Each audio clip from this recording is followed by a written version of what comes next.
Welcome, everyone, to episode 85 of Just Joshing. We're going to get right into it real quick here because my guest, Jason Bretzman, was part one. This is part two today, and it's going to be good. We get into how he got into the business and kind of his goals and aspirations. He's a traditional author, and it's always cool to get a traditional author's point of view, especially someone that seems to be on the cusp of doing as well as he is.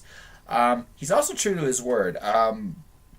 It's not quite at the top all-time listened to podcast yet, but part one has already broken all kinds of ground. And it's only been out for a few days. So hopefully this one, part two, will continue the trend. I'm going to be making a quick announcement here before I get into it.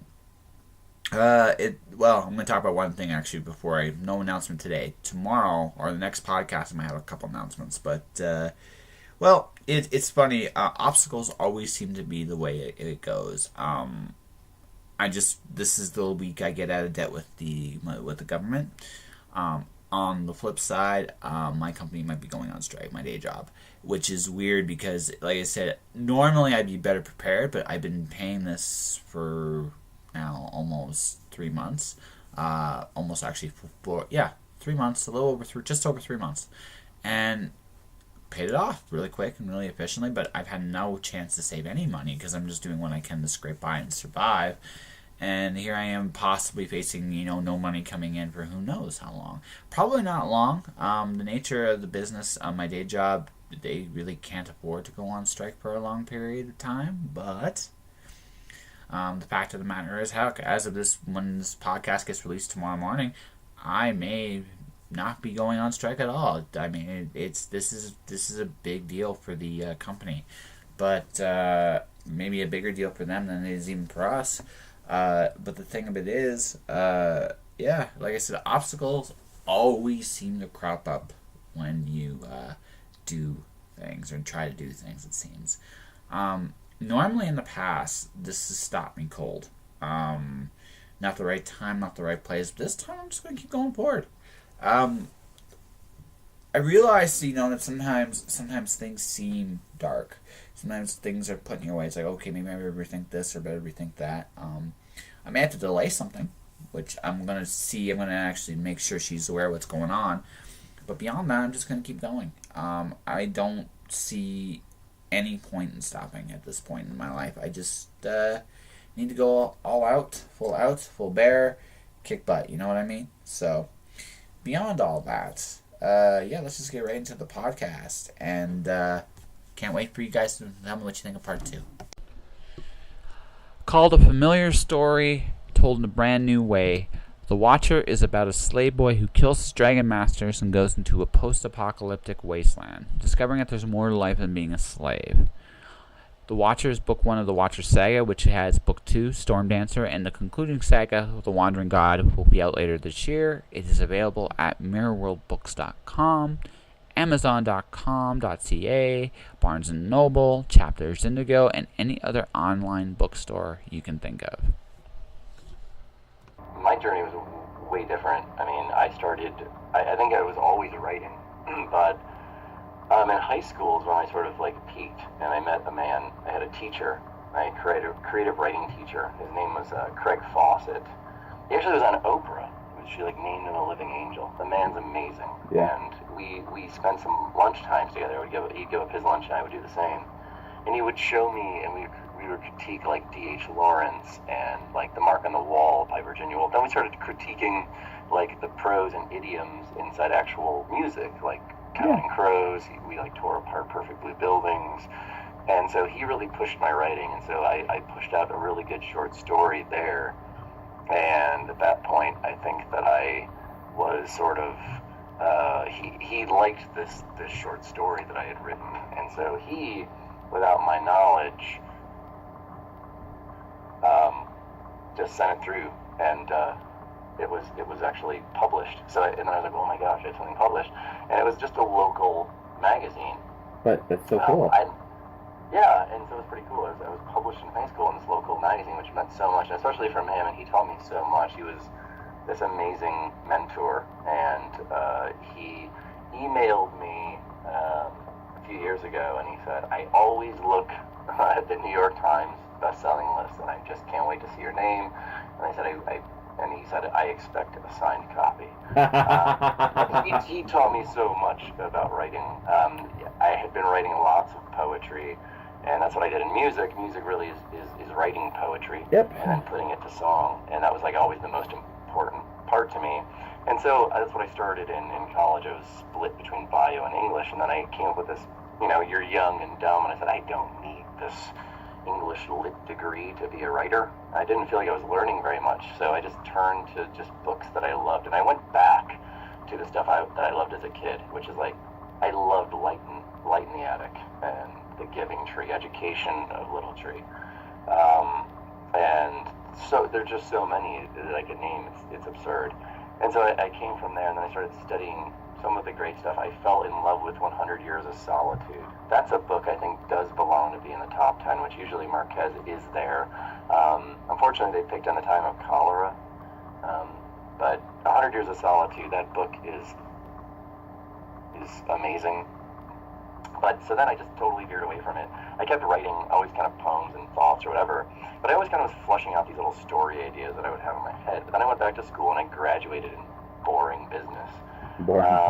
And then I just had enough of it after about 4 years. I'm like, you know what? Now I want to write.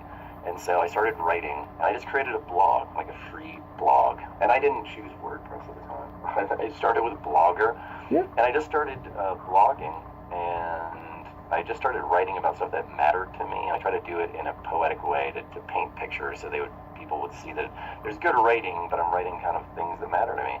And nothing really happened, and then people caught wind of it, and I started getting comments and everything just grows.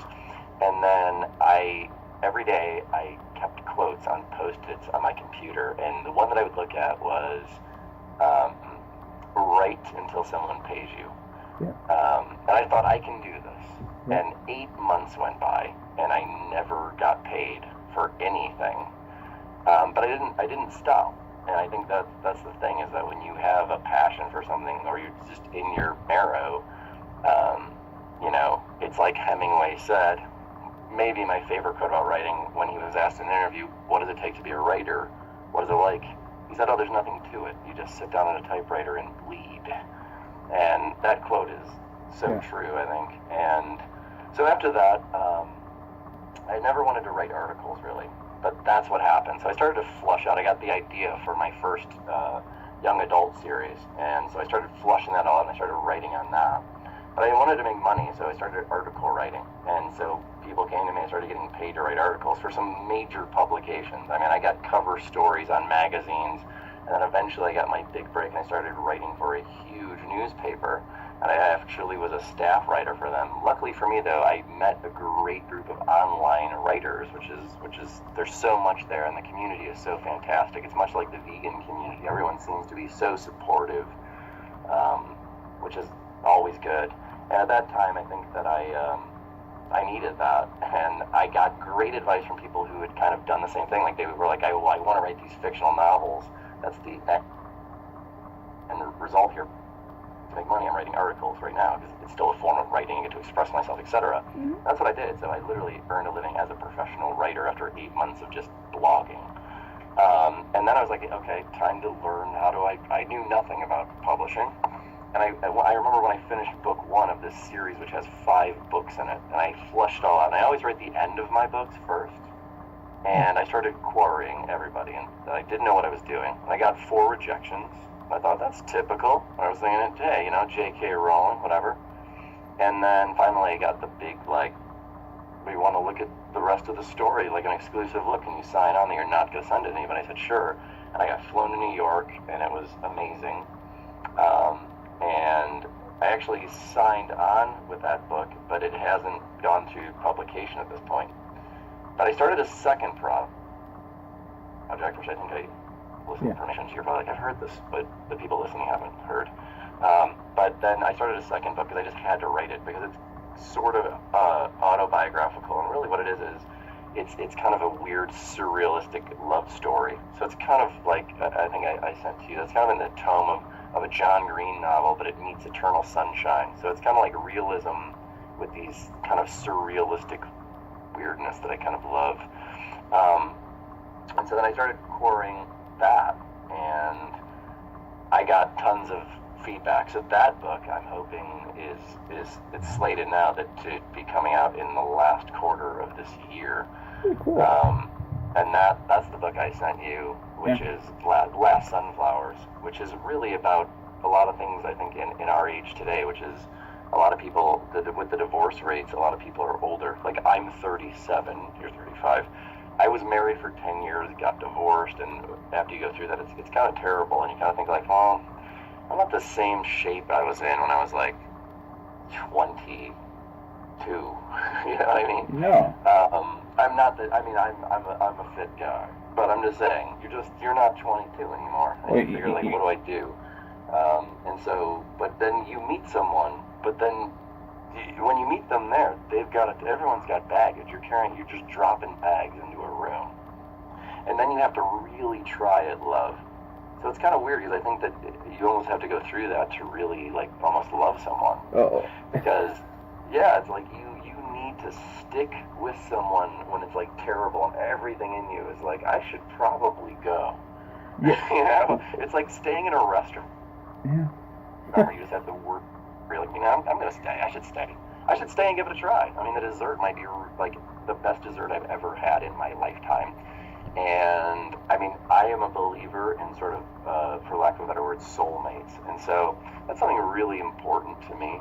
When I was 15, I wrote down the 5 things I wanted to accomplish before I stopped breathing on this planet. And one of them was, like, to find my soulmate, like, true love, question marks kind of thing. I still have that note. And I said, if it actually exists. You know, I don't even know that it does. But, so that runs greatly throughout that book as well. And it's weird because when other people have sort of, some critique partners I have read it and stuff, they're like, it's very John Green-ish, which is very different kind of than other things that I would write. But it's just a story that just came out. I mean, I think those are kind of the best ones. It's just like when I was writing music, they just come to you and it's boom, you got it. The idea in the purest form. Yeah, I mean, I think that you know, and I know you talk to a lot of writers and whatnot, and yourself. I think, I mean, I don't know your total story on that. I have looked at your Amazon page, stuff like that. Mm-hmm.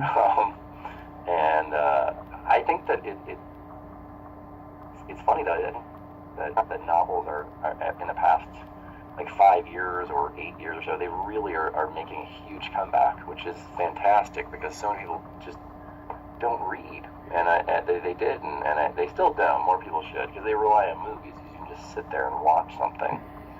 But you and I know that, and obviously anyone that would probably listen to this knows that, you know, movies are great. But to talk about John Green, you know, I didn't read The Fault in Our Stars forever. I read Looking for Alaska, his debut novel. He won the Prince Award and everything, and he was in his 20s. I read it. I liked it. I liked the theme of famous last words and things like that. I found it interesting. When Fault in Our Stars dropped, everyone was asking me, like, are you going to read that? Are you going to read that? And I was like, no. Like, I generally don't read something just because it's popular. Like, I didn't read Harry Potter because it was popular. I think I started reading the first, like, 6 chapters of Prisoner of Azkaban, and I was like, this is great. So I stopped, and then I went back and got the first book. And I think after that, I was at the midnight release of every other book, starting with Goblet of Fire. Yeah. But you know, I was like, this is like a tween book. And I did read Twilight, which I hated her writing. I think that Stephanie Meyer is an atrocious writer, but I think she came up with a fantastic idea, which was, I mean, just, you could market that so well. But I liked her story. She created a kind of typical scenario that people could relate to. But I just pushed John Green away with Fault in Our Stars. I said, you know, it's a tween book, and I'm not that I'm against that. I love young adult. Like, I love Rick Riordan's Percy Jackson series, and even his Kane Chronicles. I mean, I read everything. But eventually, I was just like, okay, I'm going to buy this, whatever. And so I bought the hardbound Fault in Our Stars because it was still out. Yep. And I read it, and I found out that it was actually pretty spectacular writing. I really enjoyed it. And I thought, wow, I didn't want to really give this book too much of a look, because I thought this is in his time. It's like Nicholas Sparks. Mm-hmm. Do I think that he can write great stuff? Yeah, it's not my cup of tea, but he has a niche and he's great at it.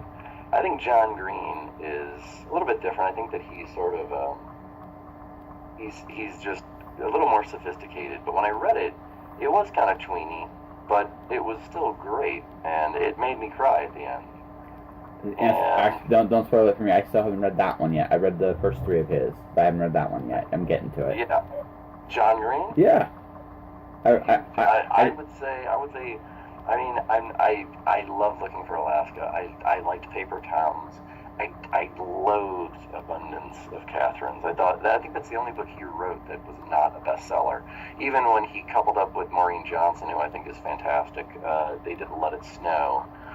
And I think there's one other author that, I'm sorry, I'm forgetting their name, but and they did Let It Snow, and that was a bestseller. And he did short stories in it, great. And then he did Will Grayson, which is a co-written thing as well, and that was a bestseller. And the only thing that wasn't was Abundance of Catherines, which I found to be not good. I mean, and so, but Fault in Our Stars will be a book that will be remembered. I think there's a lot of, it's like movies. I think there's more bad books than good. Yeah. I can say that. The other thing I would say about it is you have to believe in your story. You probably know this. Like, when I got flown to New York to, like, go in and talk to an agent, to procure an agent, to actually go traditional publishing, nothing against indie or self-publishing, but I didn't want to do that. I wanted to have something published with an agent and go through the typical things. And I was just terrified. And I had been a musician, so I had been in front of a bunch of people, and I toured in a big band, and I just thought, no, I didn't want to do this, but I was, like, terrified.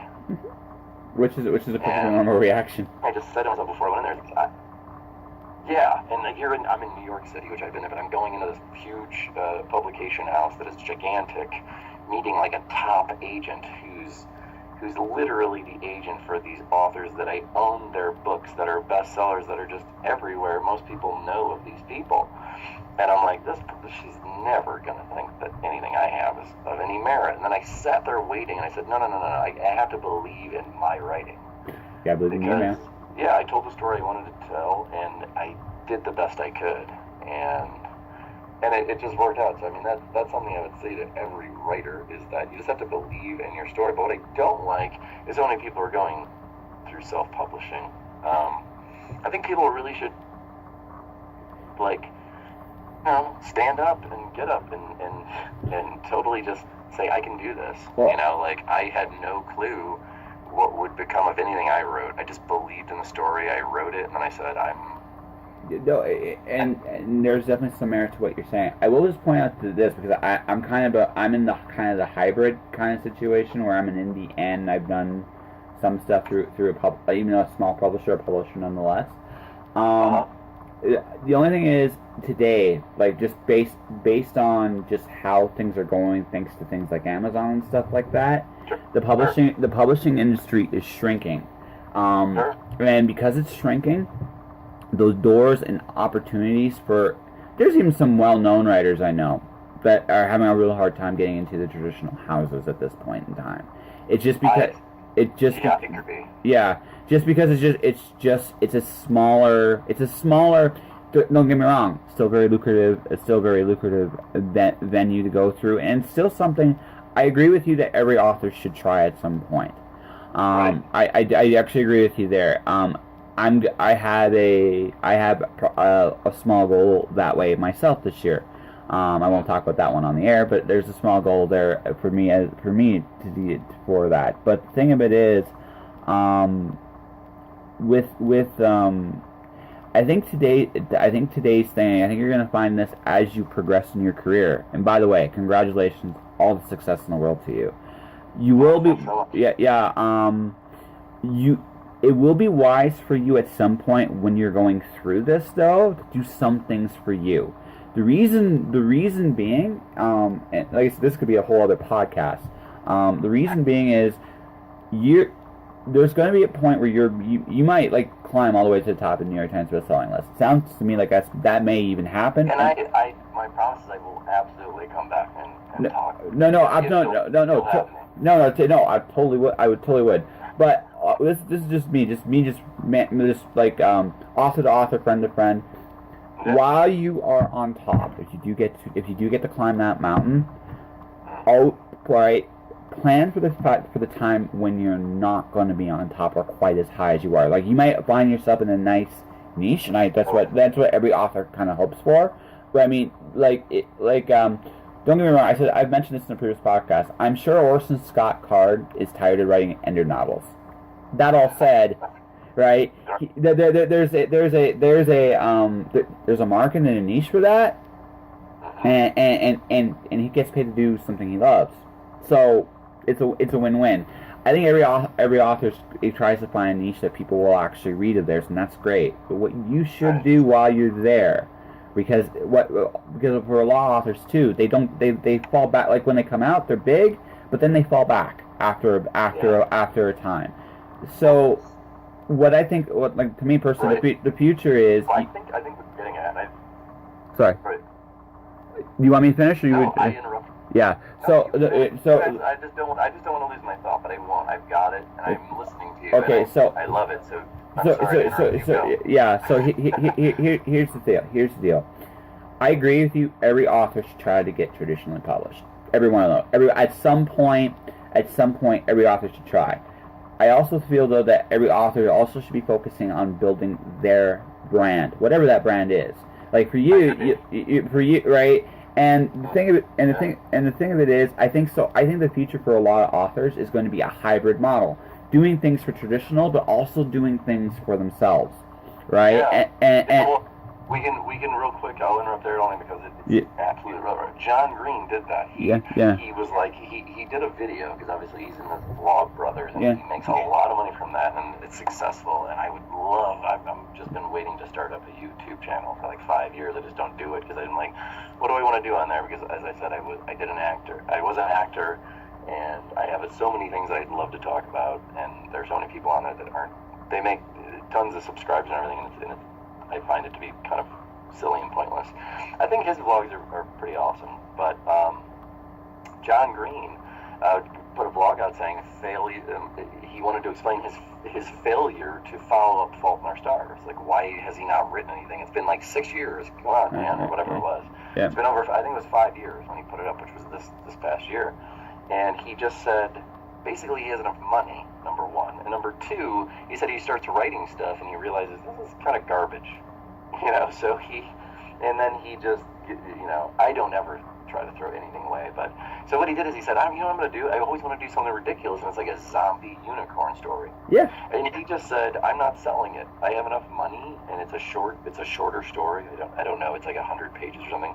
And he said, go to my page and download it. And he's done that twice, like I think in the past year. Absolutely. Where he just, wanted to get something out. So that's kind of a little bit similar. It's not like he tried to go. I mean, he has enough clout. He has a gigantic following. I mean, he almost always gets named to be one of the most influential authors, even though he's not really putting anything out right now. But it's because he has such a public image, blogs and everything else. And he owns Don't Forget to Be Awesome and stuff like that. And so he's got a whole story.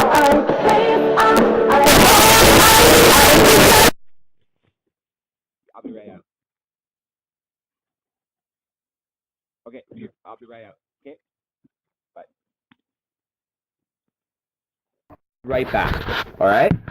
Yeah. I just gotta pay my rent, so I'll be right back. We'll You have to pay rent. I know you have to. It sucks. Especially you'll be out in the cold Canadian now. Yeah, exactly. By the way, I've been recording this whole thing, so we'll see what this will. I will be right back, and then we'll finish the conversation. I could just talk by myself or something. Hey, I'll tell you what, you do something really funny, I'll put it on the podcast. I promise. I've just been posed with doing something really funny. Oh, God. I don't have anything funny. Well, here's one, and it's this. It's that why do a dog? This is funny, not funny. Why do dogs, when the mailman comes, they bark, and we just think that there's someone there, and they bark if someone's at the door and they stop. But the real thing that's happening is that dogs stop barking because they think I did a great job and I chased away this person from the door. When in reality, the mailman is just obviously going door to door, but the dog doesn't realize that. That being said, I love dogs, and they're actually really intelligent, and more actually so than a lot of people that I know. What can I say? I also do design work and make things from hand, and that's a whole thing called C42, which is Carousel 42. I can talk more about that later, or you can go to my page. I'm Jay Bretzman. But anyways, another funny thing, I think. Oh, here's a great question. I've always thought that the meaning of life could be answered in this question. Why do nocturnal bugs come out at night only to search for light? They could just literally come out during the day and fly around and be in the light. It's just weird questions spin around your head. They can be answered. I'm sure that I've read about it and there is an answer, but when you think about it simplistically, it doesn't work that way. So hopefully the rent is paid in Canada, I think. I'm not sure. I think that my phone bill is due. I got an email about that. Oh, so did you do something funny? I don't know. I don't know? I'll listen to it when it's over. So, anyway, going back to your thought about what John Green's doing with zombie unicorns. Well, I'm just saying that's sort of exactly what he's saying is in terms of like a hybrid model. Yeah. Not completely, but I'm just saying he went to his page and said, here's two stories that he absolutely, with his clout and his name. I don't remember. I know that the movie for Fault in Stars. He became a producer absolutely after that. So, but he could have literally just put together another crappy third short story. Yeah. 3 short stories of 100 and some pages. Put out a 300-page collection of new stories from John Green because everyone's waiting, and it would have sold. And he could have got bad reviews. It wouldn't matter. He would have made a chunk of change. Yeah. And he could have even had an author's note in the beginning or a prologue saying, these are just silly stories that kind of saved his butt from being, mocked as opposed to what he did literarily before that. But he didn't. He went with a model of, I don't need traditional pub this way. I can literally just give this out for free. Yeah. And I love that. Yeah. He has enough money, but I think one thing you were trying to pass on is kind of this, and it's, if you're in pain, this too shall pass. Yeah. But if you're in luxury, I believe this too shall pass. Because as a business guy, I made lots of money. I made enough to save up, and I was able to do that 8 months of writing without making any money, only because I saved up. So, but it passed. I quoted Destitute, kind of the poor poet. I watched Penny Dreadful for the first time last night. Just to give it a chance, because it was late at night. I have some insomniatic problems, which I think a lot of writers do. Mm-hmm. And it hits me now and again, but I was watching it, and it was really funny because I thought I'm watching this thing that's kind of cool, but they're combining all these kind of some classic, there's a lot of classic literature inside of it, but they were kind of things passing. This will pass. If you're in luxury, it passes. If you're in pain, it'll pass. It's kind of, there's no permanence to really anything. No. So what you gotta do, what you gotta do is just do the best you can do. Yeah. What's the next best thing I can do, and how do I leave my mark on the world with doing the least amount of damage and doing something I believe is worthwhile. So, I think that for me, I don't take anything for granted just because I feel I'm so lucky to be able to do what I love. And you know what I mean? Yeah, no, I love. You doing. Yeah, it's just that to me, it's already a win. Yeah. Here's the thing that I say that's literally a Jay Bretzman quote, if you will, and that is just this. I used this model in business. It served me quite well, and I just use it now in life, and that is, if I don't, it's been modified, but if I don't try, if I don't do anything, it's already a no. Yep. So if there's a cute person that you really get along with, but you're afraid to like ask them out for a cup of coffee or a delicious adult beverage. If you don't ask them, no, it's already if I write a book, it's fantastic or it's crap. If I don't try to put it out there, it's already a no. And nobody really writes a book just for themselves. That's a diary. Mm-hmm. It's the same thing with bands. You see people like they sold out. No, they didn't. If a band really wanted to do that, they'd never leave the garage. They would just play music in the garage, never record them, like, all right, we're done, and they would be happy with that. They want the connection. And we do as authors. We want people to connect to the stories. Just like in mine, too, it's two different genres, which I'm a little afraid of that, to be honest with you, because I've had a lot of other story ideas that I've flushed out, and hopefully those will be published someday as well. But two extreme categories. You know, you're talking about the first series that I created is this 5-book young adult series. So you're talking, most of them are 13 in book 1. Yeah. And it's very just a magical world. It's very, I don't want to say Harry Potter-esque, but it's a new genre of, I created kind of a new genre of sort of a superhero, or if you want to say someone at one time created wizards, although they were a thing, or vampires, or whatever it was. And I always thought, this is what I'm going to do. But then I just started writing these other stories. I wrote like a supernatural romance, paranormal romance that I still am flushing out.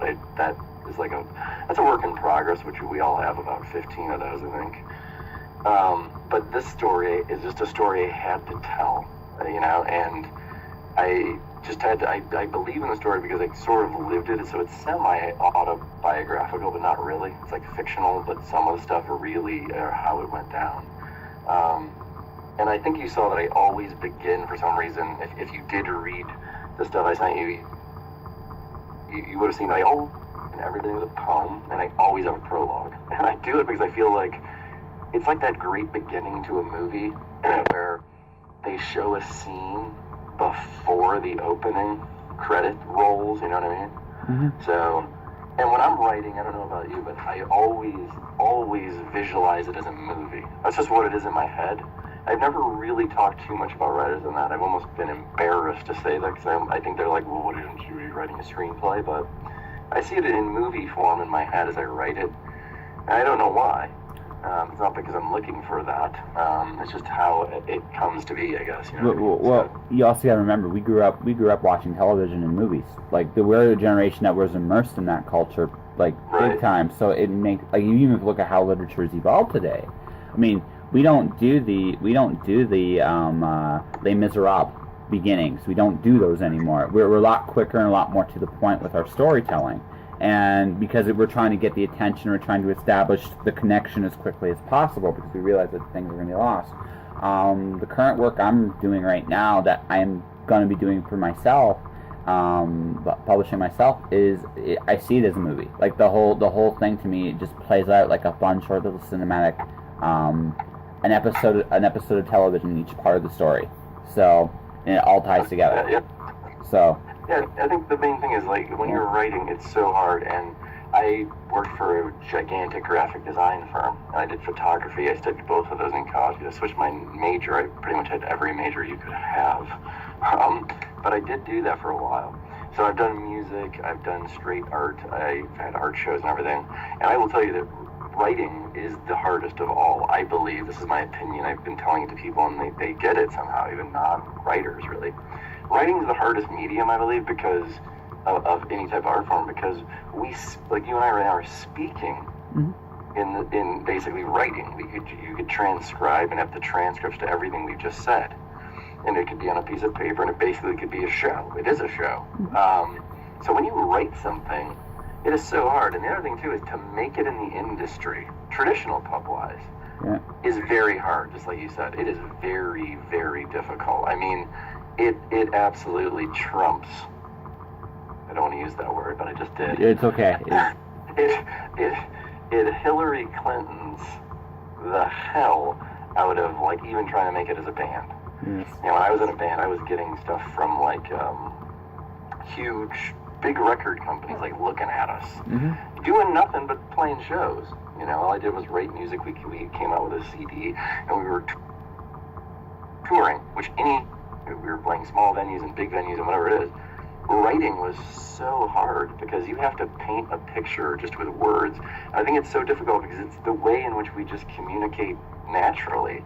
So a movie, you have the visual aesthetics and the music and all this stuff. When you read a book, you just have to be transformed into this dream world, which is the great part about it. But the problem is, when the writer is no good, it's very hard to do that. So I think that it is the ultimate medium, which I think that why it's seen as so sophisticated, and I love that. But I think it's much harder even than painting, because you have to paint with words. I always remember that. Like, when I write something, when I review it, and I think, did I paint a picture? Because, like, the people reading this are going to have all the different interpretations of it. But did I paint the picture? Are they in the scene with me? Because if they aren't, I didn't do a very good job. You know what I mean? No, it's the way it goes. Well, how about this? We've gone 1 hour and about 6 minutes. So how about, I think that's, we can keep talking, by the way, long after this, but I think for the purposes of the podcast, let's call it here. So what I want you to do, I want you to talk about what you've mentioned both series. Just do a quick recap of like what's coming up next and how people can reach you, and we'll call the interview right there. And then at that point, if we want to keep talking for a little bit, we can. It's cool. So, but that way, I don't make you a 3-parter. So, you know, exactly. Yeah. So, how can people find who are you? What are you doing? And how can people find you? Well, I'm Jay Bretzman. I recently totally overhauled everything online. So I started just a basic web page, and it's just Jay Bretzman, which is Bretzman, and it's just the letter J for my name, which is Jason, which a lot of people know. But that's just what I write under, is just Jay Bretzman. Okay. At the end, the book that I'm working on right now is Alas Sunflowers, which is kind of a surrealistic, realistic love story that's kind of love and life story. And it's all about struggle, and it's kind of I wanted to make a haunted, beautiful love story. That right now is slated to hopefully actually go traditional pub-wise to come out at the end of 2017. So that's going to be up first. The other thing I have is a totally different genre, young adult series, which is been under contract for quite some time. Haven't been published yet. It's 5-book series. I'm trying to flush everything out. So it took a little bit longer to complete. I want everything to tie together. But that hopefully will be coming out like the year after. I'm guessing 2018, probably the second quarter of 2018. So the two totally separate genres. And I don't know for a fact that a young adult series would be released that big. I mean, obviously you can always reach me on Twitter. It's just at Bretzman. I don't really do a lot online, to be honest with you. That's fair. But I'm totally open to it. I'm trying to do more on my webpage. I think I have like 1 post on there, but I'm trying to build that back up. I had.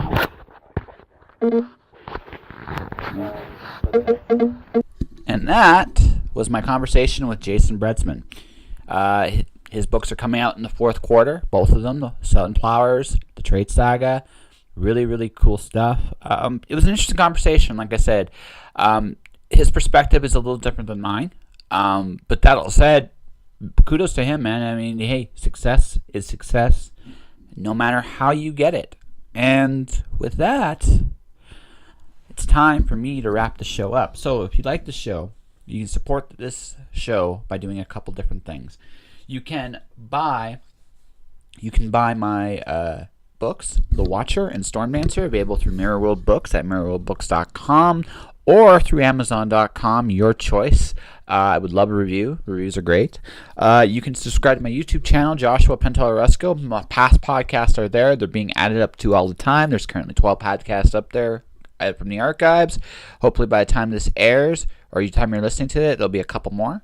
Let's see. You can also subscribe to this podcast iTunes. You can subscribe to it by Podomatic, however you want to do it. Like I said, any support is appreciated. But beyond all that, hopefully you enjoyed listening what you heard. And no matter where you're at and what you're doing in life right now, I hope you stay inspired, okay? Talk to you guys soon. And don't do anything I wouldn't do, whatever that is. Josh. Josh.